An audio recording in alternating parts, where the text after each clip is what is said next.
All right, so today, oops, I want to get rid of that actually.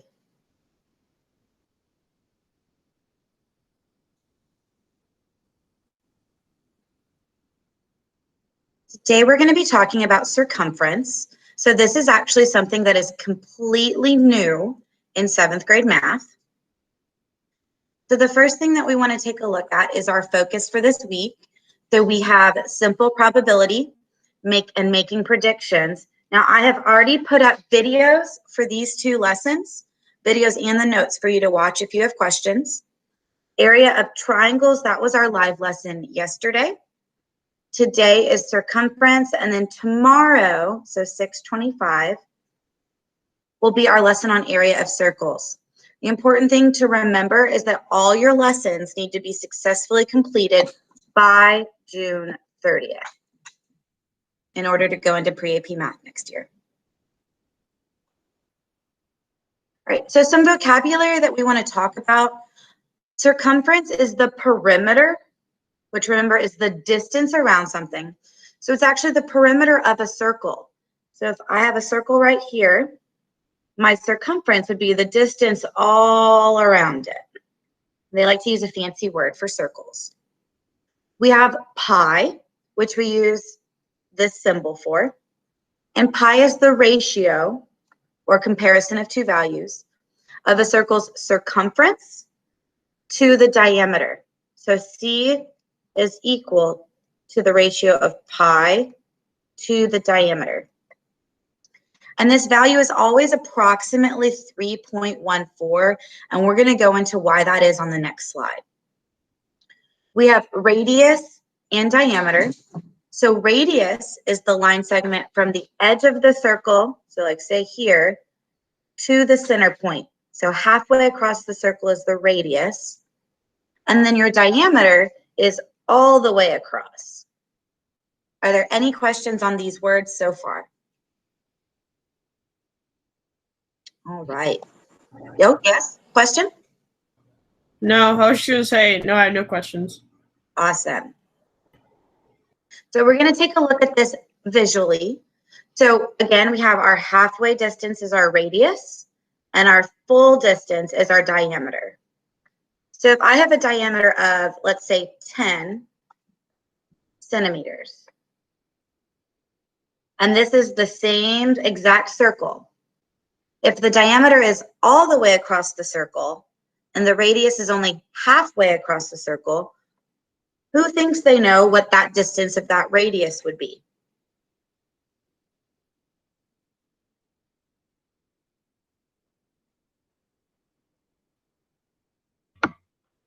Five. Good, it would be 5 centimeters.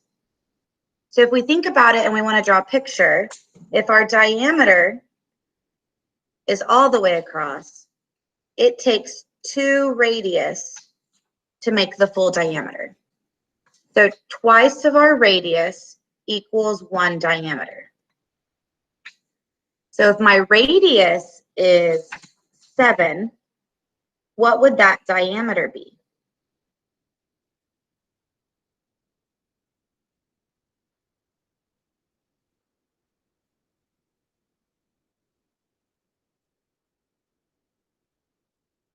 Think if our radius is 7 and that's only halfway across, what would the full diameter be? 14. Very good. Very good. And then we have our circumference formulas, which is pi times diameter, or 2 times pi times radius. And these are actually the same exact formula because we know over here that our diameter is twice the radius. So I can rearrange it and say 2 times radius times pi over here. And I know that twice the radius is actually the same thing as the diameter. So we can use either formula and it would not matter. Is there any questions on this picture, these words, anything before we move on?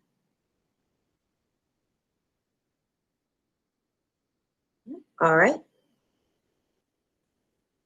So we want to kind of talk about why pi is approximately 3.14. So this line segment that goes all the way across my circle is my diameter. Now I want you to take a look at the circle and I want you to come up with a guess of how many diameters it would take to equal your circumference. So we want to know what our circumference would be. So again, that's the distance around the whole circle. We want to know how many groups of our diameter it will take to get there. So if I took a string and I measured it from the edge of the diameter to the other edge of the diameter, and then I went to go put it around the whole circle, I want you to think for a little bit of a second about how many times it would take for one of the diameter strings to make it all the way around. And when you think you know, I want you to turn your mic on and share.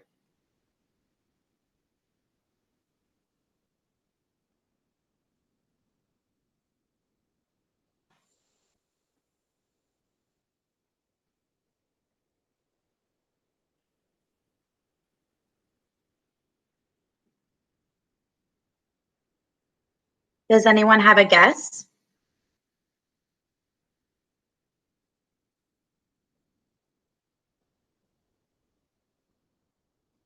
All right, let's get started. Let's say maybe this is the first string and it goes all the way over there. Is it going to take more than one, do you think?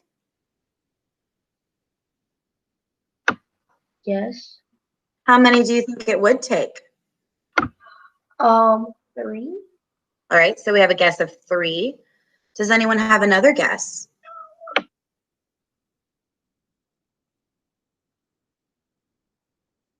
All right, let's keep going.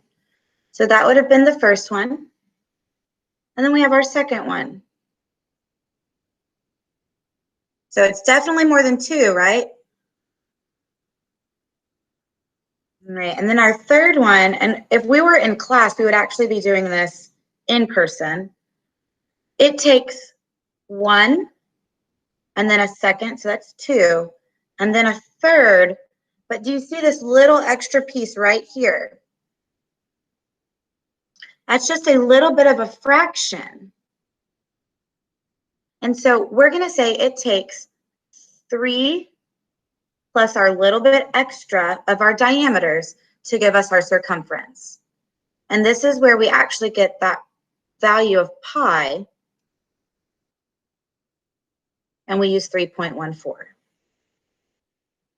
So when we see pi in an equation, we are always going to plug in 3.14. Are there any questions about this?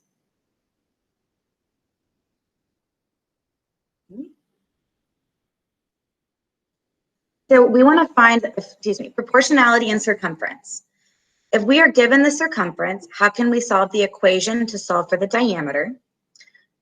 Anytime you're solving an equation, you're isolating the variable, and we'll see an example of this later. Isolating the variable means that you're getting it all by itself. And it's going to be the same exact way if we're finding the radius. If I was given the circumference, how can I solve for the radius only? I would use either one of my formulas. So either 2 times pi times radius or pi times diameter. I would plug in or substitute what I know and then solve for what I don't. And we'll see an example of this later. So our first example, the diameter of this circle is 5 inches, which means all the way across the circle is 5 inches. And we want to know what the radius is. So remember, radius is only halfway across the circle. So who thinks they know what the radius would be?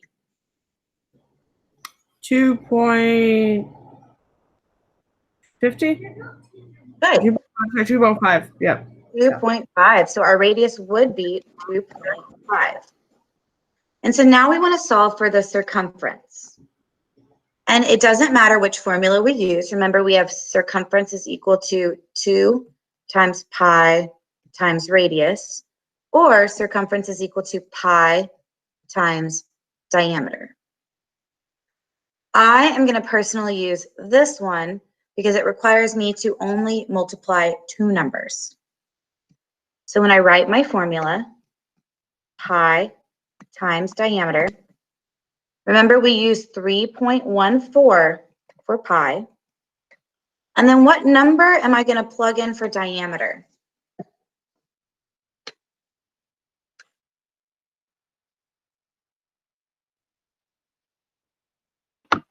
Five. Good.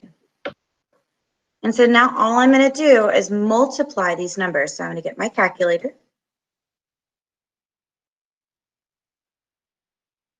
Go. 3.14 times 5. We get a value of 15.7. So my circumference is 15.7. And since they said inches, it's 15.7 inches. Are there any questions about this example? No. Okay. Next one. Circumference in the real world. So how much crust are we eating? The diameter of the pizza is 16 inches. So right now I'm going to write diameter equals 16. Is the diameter all the way across the pizza or halfway across the pizza?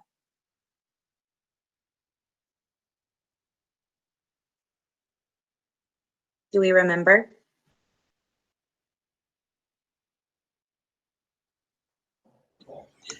Isn't that the whole thing? Good. It is all the way across the pizza. That's our diameter. And so that value is 16. We want to know how much crust there is. Well, the crust is kind of like the perimeter of the circle, isn't it? It's the perimeter of a pizza. And we know the perimeter of a circle is called circumference. So I'm going to write my formula. Circumference is equal to pi times diameter. And I'm using this formula because I was already given the value of the diameter right here. So we will always plug in 3.14 for pi. And what number do I plug in or substitute for diameter?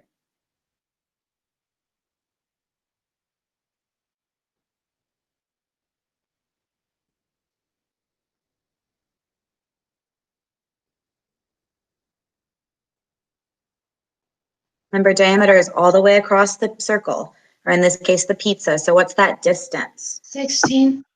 Good. And what am I going to do with these two numbers right here? Multiply. Very good. So I'm going to grab my calculator. 3.14 times 16. I get 50.24. So my circumference is 50.24. And then what are my units?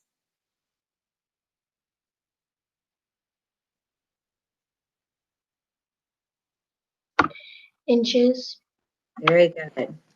So I get 50.24 inches. Are there any questions about this? When you're working on Imagine Math, they have a tab that says formula that you can use, and it will pull up all these formulas so you don't have to memorize them, or you could just Google them.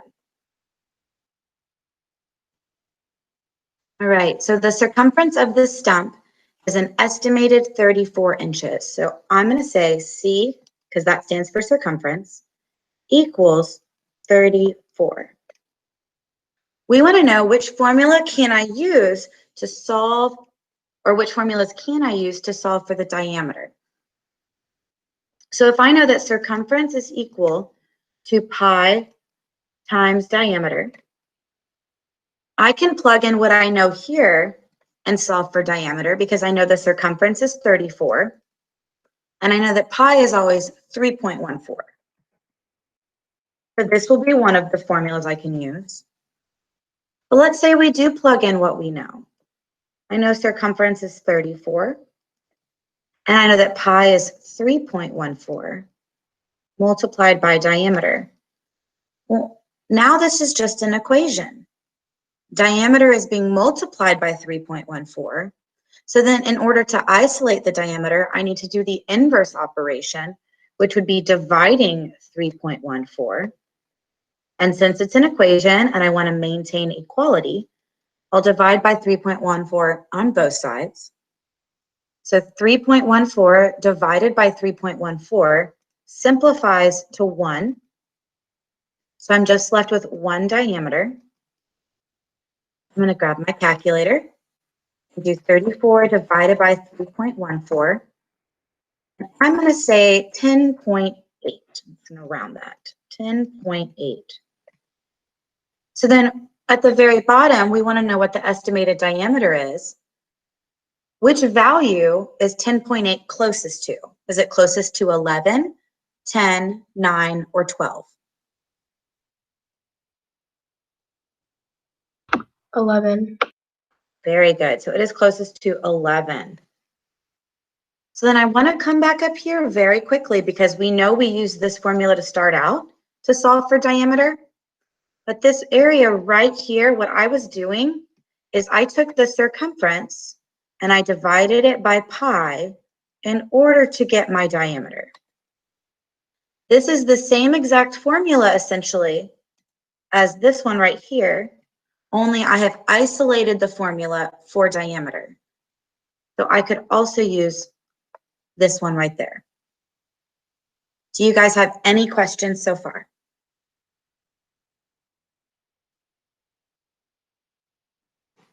All right. So you've measured your mom's silver hoop earrings and found that the circumference is 6.28 inches. What is the radius? So our circumference is 6.28, so that's important.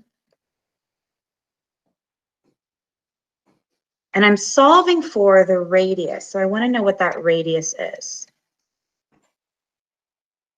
So I'm going to write my formula, and since I'm solving for the radius, I'm actually going to use the formula of circumference is equal to 2 times pi times radius. And I'm going to substitute the values that I know. So what is the value of the circumference that will be substituted in for C? 6.28.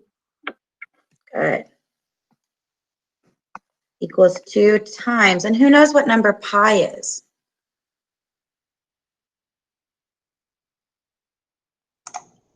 $3.14. Good, 3.14. And then multiplied by my radius, which I do not know. So I'm going to simplify 2 times 3.14 first. So I get 6.28 is equal to, and 2 groups of 3.14 is actually 6.28 multiplied by the radius.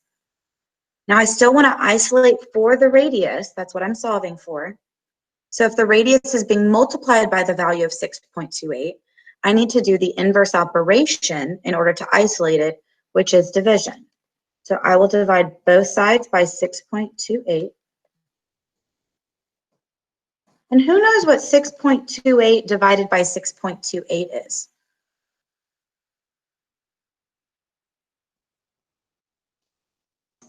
One.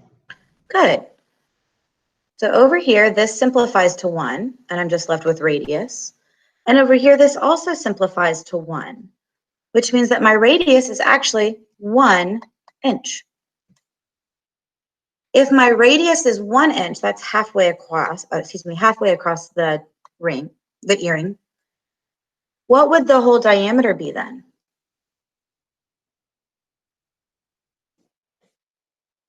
If halfway across is 1, what would the diameter be? 2. Good. Do you guys have any questions on this? Right. No questions? The distance from the house to your park is 125 feet. So here's our, I'm going to draw a picture. Let's pretend this doesn't look like a bike. I don't know. Does that look like a bike? Kind of. There's our person. So the distance from our house to the park, I'm just going to draw it as a house, is 125 feet. If your bike wheel, I'm so sorry, you guys. If your bike wheel has a diameter of 18 inches, so here's my bike wheel, has the diameter of 18 inches.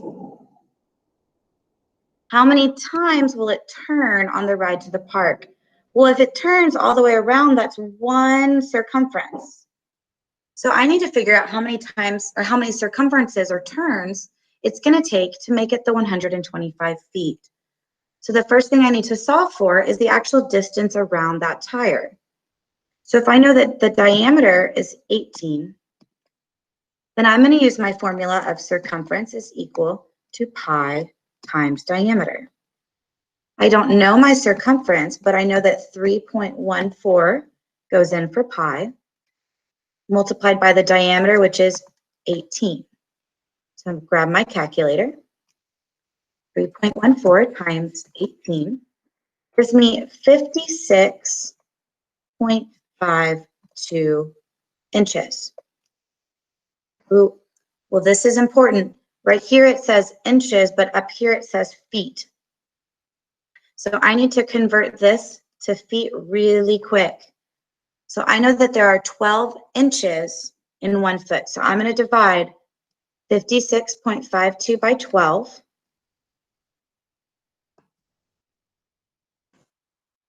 To get 4.71. So it's 4.71 feet around. So if that's one circumference, and it's 4.71 feet around, I want to know how many circumferences it's going to take to get to 125 feet. Well, if I have 0 circumferences, I've also traveled 0 feet, which means that this is proportional. So I can think about it multiplicatively. So I can divide from 4.71, I can divide that by 4.71 to get to 1. So then I'll divide 125 by 4.71 to find how many turns it will take. The 125 divided by 4.71 gives me a value of 26.5. 26.5. So it takes about 27 turns on the way to the park. About 27 turns. Do you guys have any questions on this problem?